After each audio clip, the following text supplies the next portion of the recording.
Okay, we're in Takaka. We're off to do the Heaphy.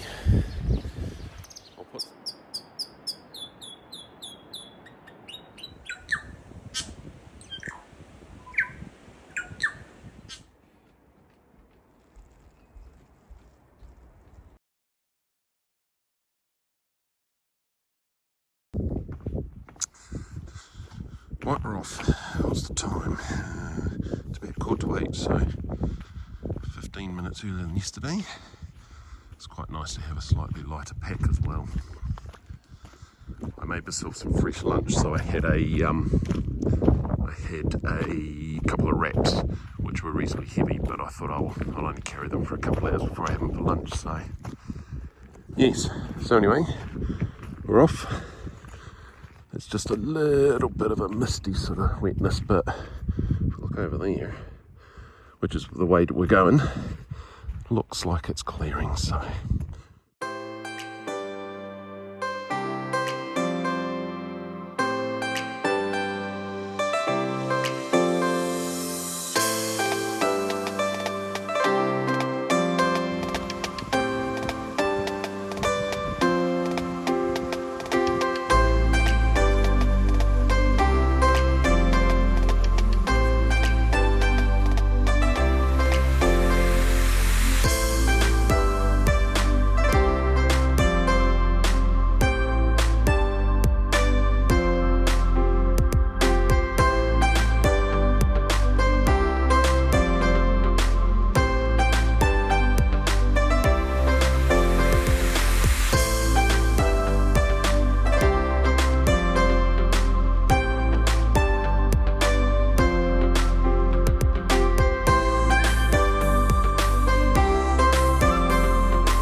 I won't get too close to the edge, but that brownish water down there is from the tannins from the soil. All these trees, you see it pretty much in every river over on the west coast. You may have noticed earlier I showed my drink bottle that was filled with brownish water. That's because at the hut that I filled it up in, it was actually taking water from one of the streams. So if you've got water that comes off a rain tank or something, it's likely to be clear. And I put it through the filter as well, so those tannins and stuff don't actually get filtered out, and they're harmless. They make the water taste potentially a little bit bitter, but it's really hard to actually it's really hard to tell, to be honest with you. It's quite a pool there. So yes, anyway, so that's what that is. That's the tannins from the soil that just leach into the water, and it's perfectly harmless. Even if you boil it or whatever, it still doesn't come out. It's quite calm. There's no wind or anything in through here. That water is quite brown. They call it brackish. So if they're talking about brackish water, that's what the story is with it. Just the tannins and stuff in it. As it meanders its way down towards the sea. There we go, that's the hut that we saw. It's already got people in it that we saw from over the distance there.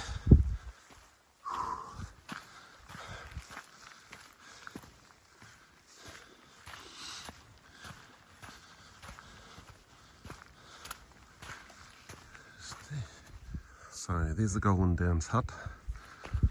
It's about 200 metres away. And we're looking for some caves. Apparently there's some caves down there. So we're going for a bit of a tiki tour. Don't know how far away they are, but we'll see if we can find them.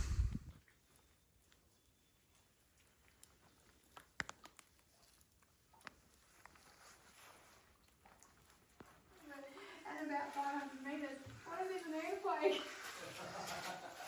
Are we all tin-tail and red? Well, it was a little bit boggy in places. It's only just pretty much at the edge of the tree line there. So it was a little bit boggy in places, but yeah, no, that was quite cool actually. Yeah, no, it was very interesting. Very interesting to have a check out. So it's only about 100 metres that way. So.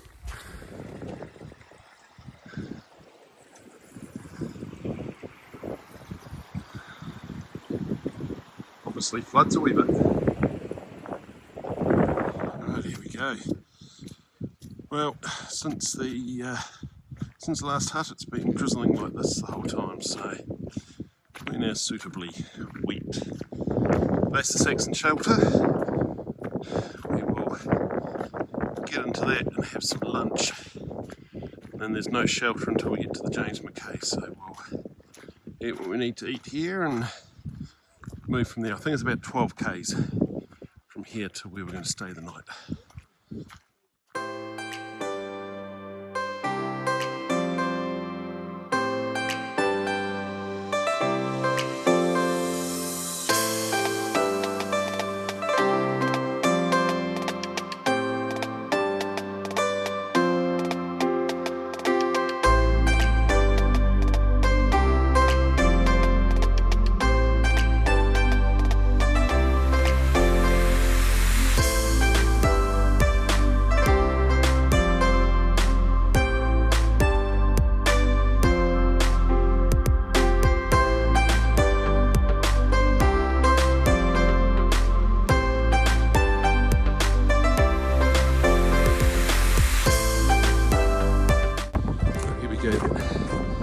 Sun's out, it's nice and warm, it is cloudy. So the sun's out, you can see the sun now, and it's hot. And that's camping and hiking in New Zealand, in a nutshell really. Another day's time, we could be pouring down through again.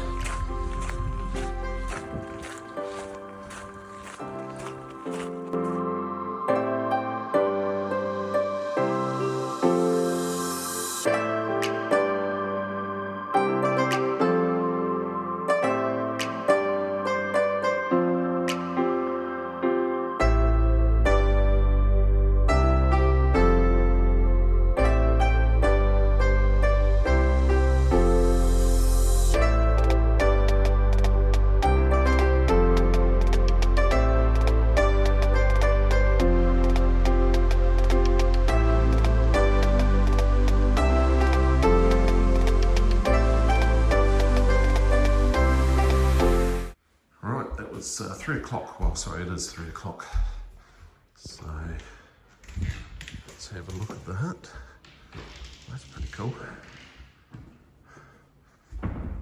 Heaps of space, cookers, it's a beautiful view, it's a gorgeous view. Fireplace, not very much wood though. Room number 1, some more cubby holes, so that's good.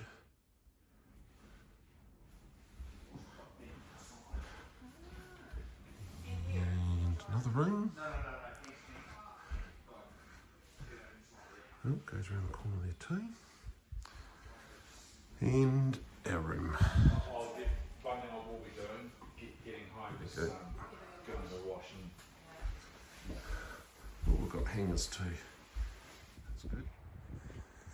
There's enough sun to put some washing up.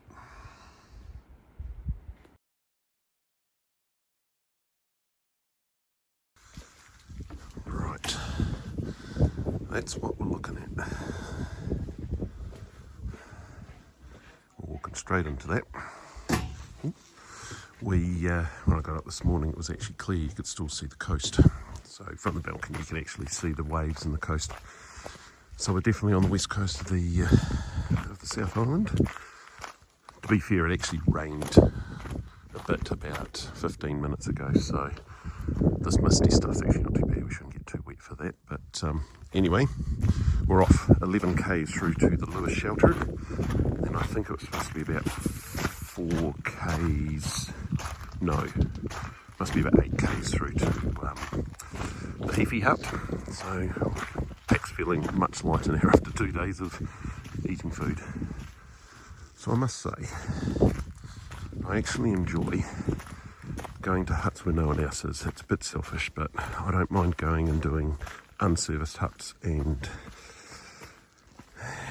going out of places that aren't popular, because Joe and Gary were woken up at 10 o'clock last night with a number of cyclists who came in crashed, bashed, woke everybody up, threw stuff around, torches, the whole fucking 9 yards. So, yeah, really arrogant, really ignorant of everybody else. So, don't be that person because you'll just end up being hated. Right, that's where we're off to.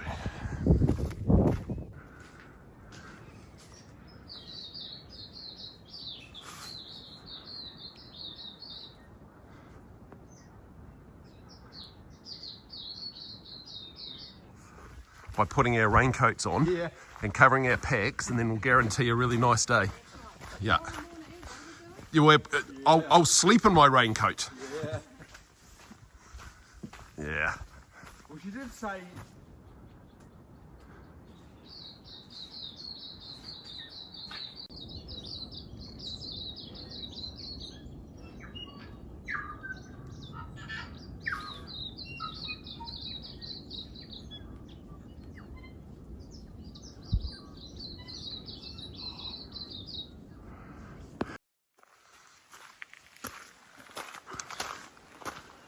Water tanks. There's the hut. Oh yes. Just want to go over there.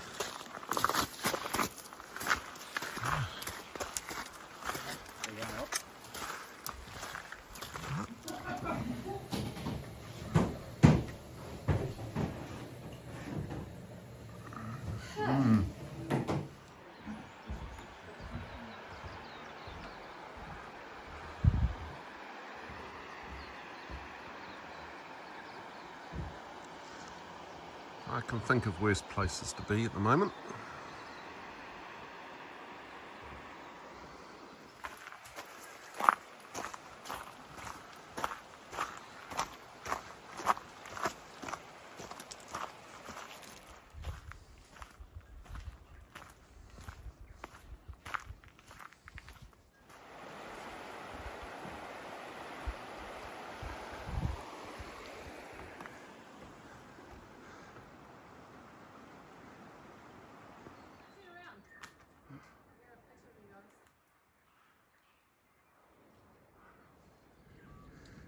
Yep, seabirds. Seagulls, I think.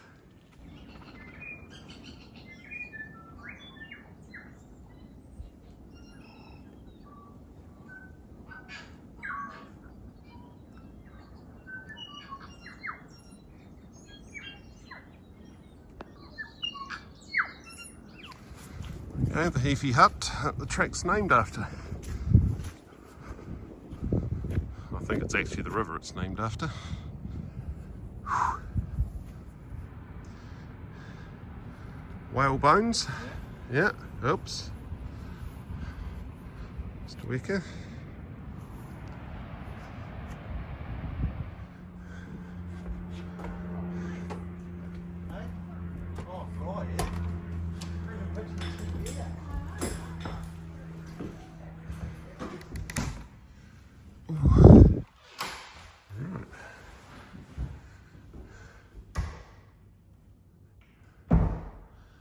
Another big hut.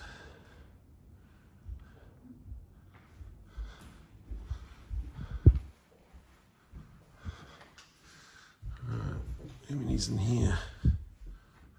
Yeah, 6 in there. Let's go out to the toilet again.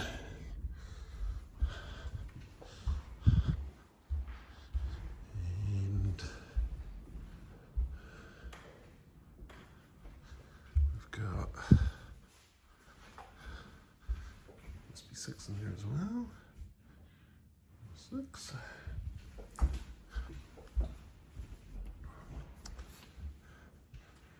Six in there. There you go then.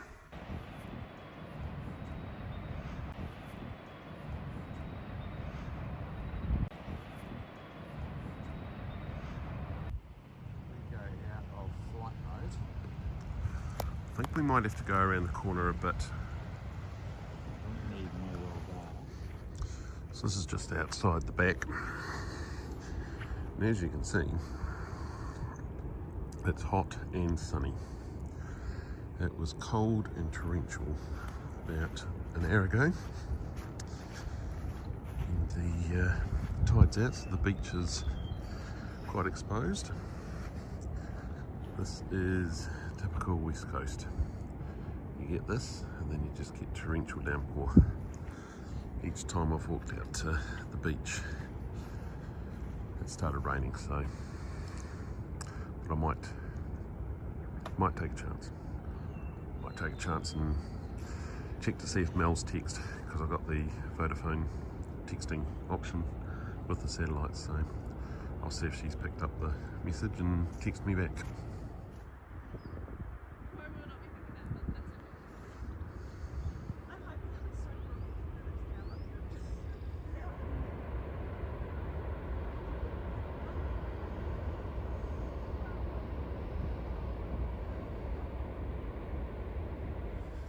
Right, so I found out something reasonably interesting, and I'd have to fact check this a wee bit, but so there's a Mackay tree. You can tell because of the fronds and everything at the top there. You can see that bulb there. So for the first like 20 years of its life, that bulb was on the ground. And you got the fronds and stuff, but it doesn't form a trunk for the first 20 years of its life. And then each one of those rings is a year. So that one there I think worked out to be about 130 years old or something. And the rings on that one are tighter, so that's even older. So that's actually quite impressive to think that those things are that old. And probably a number of them, like that one over there, predates the hut. Or the first hut that was built in late 1800s.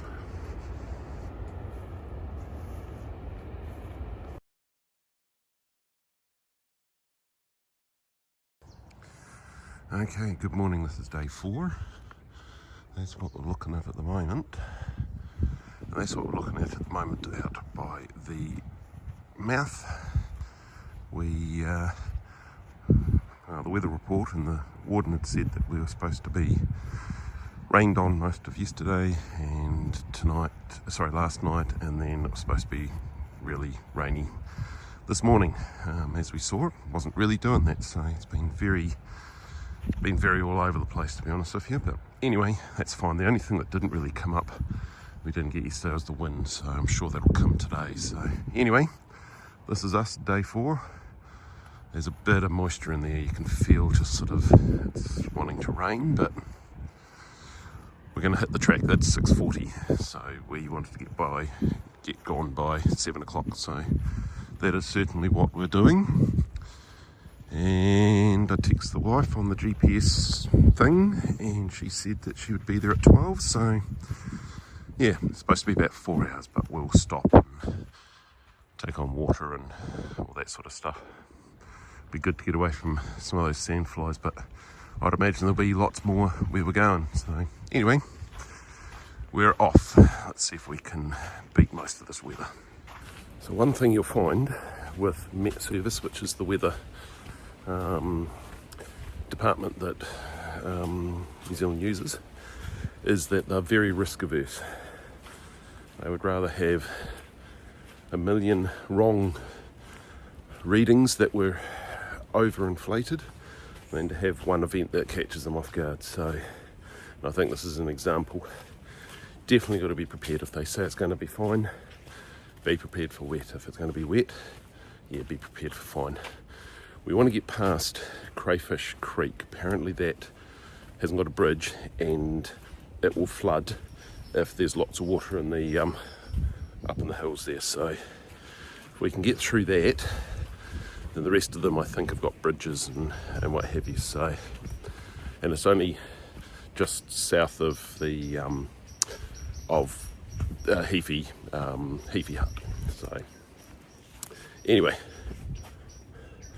track's actually nice and smooth. Got a little bit of up and down, but nothing major. So anyway, better catch up with the guys.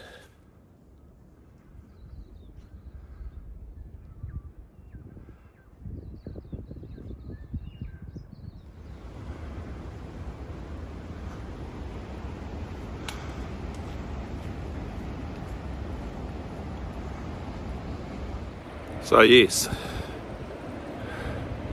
lots of Mackay palms. It's quite cool, and there's the beach behind us.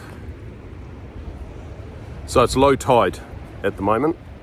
Oh no, actually, it's probably about an hour and a half away from low tide, but that was good so that the waves aren't high and crashing over, which apparently can happen. So yeah, may want to have a look at the tides. Probably better to try and beat the weather rather than the tides, but yes. Anyway, the others have taken off, so better go catch them up.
So it's precipitating quite heavily now. This will be what was supposed to come probably last night actually. It's quite steady, still no wind. But as you can see, I'm wet. Very wet now, so well, that's right, we've got about a K and a half to go. So just passed a sign advertising or saying that you needed to make sure you had your hut tickets and stuff. So yeah, so anyway, we'll get there. Mel will be there with some dry clothes and we'll be able to get warm again. Birds are still out.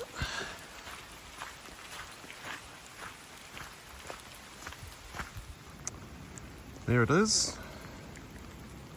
Can't see Mel's car. Shouldn't be too far away though, hopefully.